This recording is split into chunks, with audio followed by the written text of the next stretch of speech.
Well, hello everyone. Today I'm going to talk about my dividend retirement account. I'm going to talk about the positions I have, why I hold them, and plans for the future. This account has taken some drastic changes through time. In late 2023, up until the fall of 2024, I was 100% high yield, meaning yield max, defiance, stuff like that. And the account has changed through time as want and needs and performance have made the account change. Some of you will look at this and think it's the most degenerate account you've ever seen. You're like, oh my gosh, I can't believe he holds these positions. What a degenerate. And then some people will look at it and be like, man, that's a weak account. You need more distributions. You need to pump this account up. This is a granddad account. So let's get into it. I have GPIQ, QDTE, QQQI, and YBTC. And I also have SGov, which I've held for the last number of months. But you don't see it here. That's in a separate account. My highest percentage is QQQI. That is 40% of my account is in QQQI. And this is like the distribution, dividend, income. This is the driver behind our account here. You can see it does get some share price appreciation. What's up, 9% in its max? So not amazing, but coupled with the distributions, we're right about where where the Qs are as far as percentage on total return. Dividend yield at 13%. Some people will look at this 13% and think it's totally unsustainable and it's going to fail. Some people look at this 13% and think that is extremely low. I need to get back into yield max and get them 80, 100% yields. But I think this 13% is right in my wheelhouse, baby. It's right where I need to live personally. And I do think it's right in the wheelhouse of QQQI. It's been performing exceptionally well with this kind of yield. You can see its dividends go up over time, which is why I absolutely love it. And it provides dip buy opportunities. You can see here when we corrected, and I actually was buying SPY during this corrective measure that you see there when we crashed. But I flipped it out to QQQI like 3 months ago-ish, something like that, and just swapped them over to QQQI because it was just performing better and it was a tech rally. So why not take advantage of it? I didn't know the markets would go this high, but so glad I made that move. And it's just been phenomenal. Now you can see here, the growth is not spectacular. It's a dip buy opportunity and the distributions do go up over time. But if you look at this, and just let me quickly here, okay? Just one sec. Here's the Qs, right? So we are missing out on some of that growth with this covered call fund, but with the distributions and the little bit of growth it has with it, it's perfect, I think. So there's that. Next one, my next biggest holding is GPIQ. Now I sold all my SVOL. SVOL was my highest position by far up until today, actually. I sold it. So I don't want to hold it when we correct again, meaning SVOL. And so I got rid of it. I've held it for a couple of years now, I think. Maybe even longer, actually. But anyway, I sold it and moved it. And at first I bought a little bit. I put this in my Discord server. I bought a starter position in GPIQ today, right?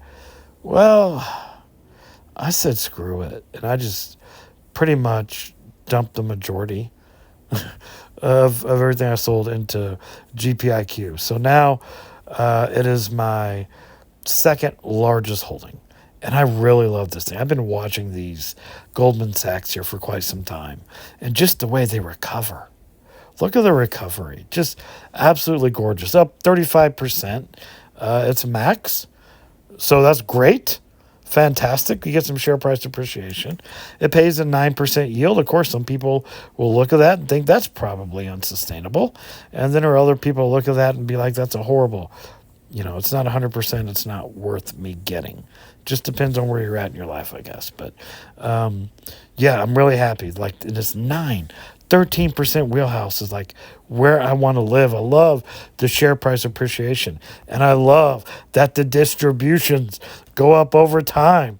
Such a stark contrast to when I was in Yield Max and with the distributions going down and having to continue to funnel money into it. I keep all my distributions. It's absolutely, I love it. I love it. I love it. Should have done it sooner, but it is what it is. Total return. QQIQ and GPIQ, a lot of Qs here. You can see for the past year, we're right there. GPIQ at 23%, Q's at 25%. Right there, boys and girls.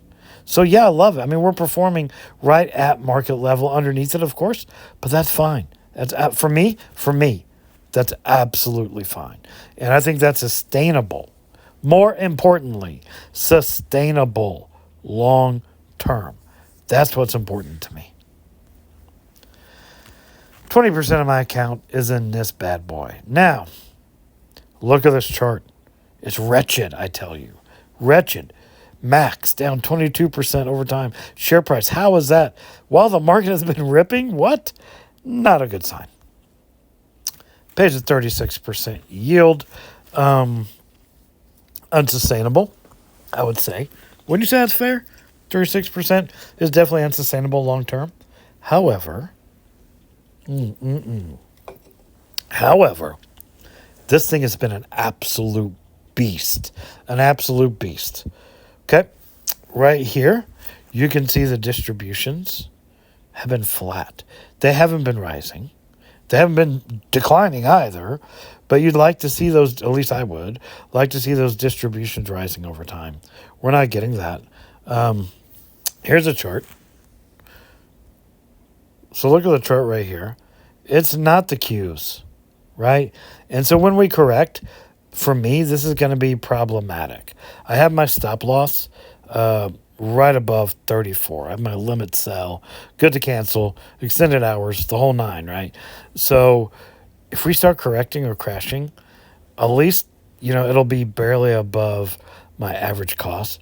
But all the distributions I've made from this thing for the last number of months, and it's above my share. Oh, it's been a beast, I tell you. Look here, the total returns. It's only 5% off of GPIQ. So I'm at a quandary what to do with QDTE. The smart move would be to continue to ride it like I am, put the stop loss in profit on the share price, and just keep riding it until we hit that level, and then get out of it, and then wait till we correct or crash or whatever, and then start going in again. So I'm not sure. That's the smart move. But man, it's just been wonderful. It's been great, honestly. So I'm going to hate to lose it. But when we correct, the share price is going to decline. The distributions are going to decline. And because XDTE has very little growth associated with it, it's going to have a hard time recovering. Although it does have some... See, I keep talking myself into keeping it. It does have some dip buy potential. As you can see, there was at 29. And now, we've been bouncing around this 35, 36 area. So there is some growth here, but albeit it's not, the Goldman Sachs or the NEOS version. And the distributions are not going up over time. But anyway, why am I more heavily concentrated or all concentrated, except for the next one I'm going to talk about, into the NASDAQ? Well, pretty simple. It outperforms the S&P. And NDX over this time period has outperformed S&P by like a 3-to-1 margin, right? I mean, I don't know. I don't think it takes a rocket scientist, but the S&P does provide that safe haven when we do correct or crash. It doesn't fall like a NASDAQ version will fall, right? Like the NASDAQ will fall. So there's that. So you get better growth during tech rallies, obviously, with the Q's product. versus you do with the S&P product. But when you correct or crash, the S&P will provide more of a safe haven. And if you want to compare SPY and Qs, it's pretty much the same thing you'll see here. So, yeah, I mean, these tech rallies are really good when you're involved in them, and they can really rip, as you can see here. So I'm willing to take that trade off for a flat or down year, 2 or 3 or whatever, to have a little bit better protection with SPY, knowing that when we do recover, which we will in time, the market goes up over time, that it'll just rip from the Qs version, and I'll be so happy that I went with the Qs versus the S&P, and I have been so far this year. Now my last position. This is the one that's on the chopping block, if you will. I have 20% into QDTE. I have 10% into YBTC. And you could see here, let's just do this right quick. Year to date, it's only up, for the past year, it's only up 8% share price wise, okay? BTCI is up 26%. And if we want to do this, IBIT is up, there's no dividend here, right? But it's up 100%, the growth, the ETF of Bitcoin, right? So I think the move for me eventually, at some point here, I'm still positive on YBTC. The weekly distributions are nice. But yeah, I'm going to move to BTCI at some point in the future. I don't like to see this. The distributions going down over time. While YBIT right here is ripping up. I don't like to see that. So they're going down. They have been flat as of late, but I don't want to see that divergence between distribution staying flat or dropping and the underlying or whatever ripping up, because you know what happens when you correct. If you can't get any, rising distributions out of this or real rising share price, when you correct, you're going to be in trouble. YBTC's distribution, 45%. I'm going to put a stop loss on this probably tomorrow, just to be safe, right above my average cost on this one as well, just like I'm doing with QDTE. Pays 45%, pays weekly. I'm ahead. I love it. But if we look at here, I think BTCI for me, other people want to get into blocks and all these other things, whatever. That's fine, float your boat, whatever you want to get into. But BTCI for me, I think is a move. And, we're talking 20% difference when you keep all the distributions, which I do, which is a point, I think, of having dividend funds. Being able to buy on that dip and then reaping the rewards of buying on the dip and keeping all the distributions going forward. I think that's where I want to be. So I think I'm going to move to BTCI. That just means I'll have 2 NEOS products, and which is fine, I think. Anyway, I hope you enjoyed it. These are my holdings and why I hold them. All right, talk to you guys later. Bye.